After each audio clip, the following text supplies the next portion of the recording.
તમારો સવાલ છે કે તીર્થંકર ભગવાન અને સિદ્ધ ભગવાન વચ્ચે શું તફાવત છે અને સિદ્ધ ભગવાનને આપણે કેમ પૂજતા નથી અને અરિયંત ભગવાનને કેમ પૂજીએ છીએ. જો નિર્વાણ પામ્યા પછી તીર્થંકર ભગવાન અને સિદ્ધ ભગવાનમાં કોઈ તફાવત રહેતો નથી. સિદ્ધ ક્ષેત્ર પર જે સિદ્ધ ભગવાન બિરાજમાન છે ત્યાં જ તીર્થંકર ભગવાનનો આત્મા બિરાજમાન થાય છે. નિર્વાણ પામ્યા પછી એ પણ સિદ્ધ ભગવાન જ છે. જે વિચરતા છે તે અરિયંત ભગવાન છે. અહીંયા ભરત ક્ષેત્રમાં એક પણ અરિયંત ભગવાન નથી, કારણ કે એક પણ વિચરતા તીર્થંકર છે નહીં. અત્યારે નથી, ચોથા આરામાં થઈ ગયા, પણ અત્યારે મહાવિદ્ય ક્ષેત્રમાં 20 તીર્થંકર વિહરમાન છે, એટલે એ તીર્થંકર કહેવાય. અહીંયા જે તીર્થંકર થયા એ નિર્વાણ પામ્યા પછી એ બધા સિદ્ધ ભગવાન છે, એટલે એમાં કોઈ તફાવત નથી.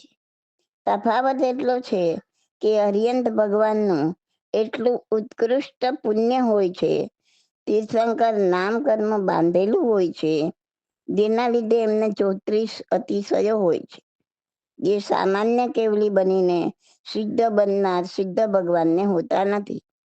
અને અરિયંત ભગવાન કેવળ જ્ઞાન પામ્યા પછી ધર્મનું પ્રવર્તન કરે છે, તીર્થની સ્થાપના કરે છે, જ્યારે સામાન્ય કેવલી ભગવંતો એ કરતા નથી. એટલે 24 તીર્થંકરો આપણા ભરત ક્ષેત્રમાં ત્રીજા આરાના અંતથી ચોથા આરાના અંત સુધીમાં થાય છે. એ ધર્મનું પ્રવર્તન કરે છે અને તીર્થની સ્થાપના કરે છે. કેટલાક સામાન્ય કેવળ જ્ઞાન પ્રાપ્ત કર્યા પછી ધર્મનું પ્રવર્તન કરે છે, વિચરે છે, પણ તીર્થની સ્થાપના કરતા નથી. તીર્થંકરની જેમ એમને ગંધર્વ પણ ના હોય, એ પણ કેવળ જ્ઞાન પામે અને મોક્ષે જાય. મોક્ષે ગયા પછી બધા જ સિદ્ધ ભગવાન, અને બધા સિદ્ધ ભગવાન જ છે મોક્ષે ગયા પછી. તીર્થંકર કેવળ જ્ઞાન પામ્યા પછી દેવો સમવસ્ત્રણ રચે, ગંધર્વ ભગવંતો આગમોની રચના કરે. આ બધું સામાન્ય કેવળી ભગવાન માટે હોય નહીં. એટલે એમાં અને તીર્થંકર ભગવંતોને જે 34 અતિશયો હોય છે એ બધામાં ઘણો બધો ફરક છે. અને આપણે સિદ્ધ ભગવાનને નથી પૂજતા એવું નથી. નવકાર મંત્રમાં નમો હરિહંતાણમ પછી નમો સિદ્ધાનંદ તો છે.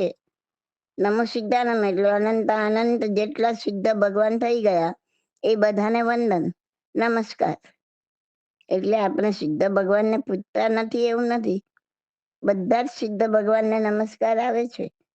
પણ તીર્થંકર ભગવાન વિશેષ કરીને ધર્મનું પ્રવર્તન કરે છે, તીર્થની સ્થાપના કરે છે, માટે આપણે એમની મૂર્તિ બનાવીને પૂજીએ છીએ. ઘણી જગ્યાએ સિદ્ધ ભગવાનની મૂર્તિઓ પણ છે અને એમની પૂજા પણ થતી હોય છે. એટલે શું મૂળ તફાવત છે એ તમને ખ્યાલ આવી ગયો હશે. This audio is by Subodhi Masalia. My contact number is 88500 88567.